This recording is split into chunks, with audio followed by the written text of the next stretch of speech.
சுயம்பு 1500 வருஷம் முன்னாடி ஜெயங்கொண்ட சோழனால் உருவாக்கப்பட்ட திருக்கோயில். கிழக்கு பார்த்த மூலஸ்தானம், தெற்கு பார்த்த நுழைவாயில், மேற்கு பார்த்த ராசகோபுரம். ஊருக்கு ஈசானத்தில் இந்த திருக்கோயில் அமைஞ்சிருக்கு. எதற்கு இருக்கிற திருக்கோயில் அக்னி தீர்த்தம், அபிஷேக தீர்த்தம்னு சொல்லுவாங்க. பித்திருதோஷ தீர்த்த குளம். பித்திருதோஷம்னா பித்தர்களுக்கு தர்ப்பணம் கொடுக்குறது. காசிக்கு நிகரான திருத்தலம் இந்த திருக்கோயில். அப்படிப்பட்ட திருக்கோயில் திருக்குளம். இந்த குளத்தில் மூழ்கி எழுந்து கோபூஜை செய்தவன் புத்திர சந்தானம் உண்டாகும். அந்த சிறப்பு இந்த திருக்கோயிலுக்கு உண்டு, இந்த திருக்குளத்துக்கும் உண்டு. சாமிக்கு இடது பக்கம் வளம் வந்தோம்னா வீரபத்திரன் ஒரு சன்னதி இருக்குது. அவர் நோய் நொடிகளுக்கு அதிபதி. இதுங்களா காசிலிருந்து கொண்டு வந்து பூஜை செய்யப்பட்ட திருமேனி காசி விஸ்வநாதர்.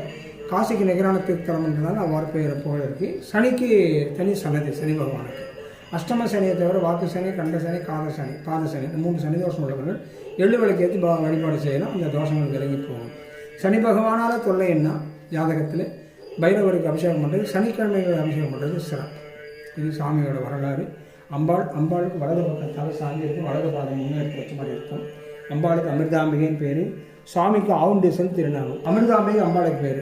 ஒரு காலத்தில் இந்த ஊர் அமிர்தபுரி என்ற திருப்பெயரால் விளங்கியிருக்கு.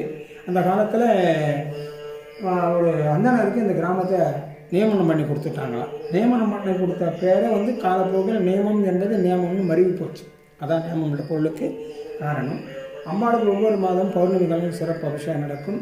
அம்பாள் பூர்ண நட்சத்திரம், மகம் மற்றும் பூர்ண நட்சத்திரம் பரிகார திருத்தலம். பெண்களாக பிறந்தால் வாழ்க்கையில் ஒரு முறையாக தரிசிக்க வேண்டிய திருத்தலம்.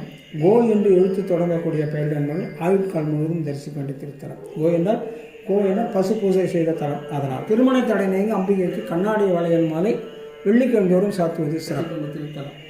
அமிர்த புனிதமான அமிர்த சக்தி திரளும் புண்ணிய ஸ்தலம் அமிர்த. அப்படி அந்த பட்ட நேரத்தில் வந்தோம்னா இந்த கோயிலில் நமக்கு ஒரு வைப்ரேஷன் கிடைக்கும்.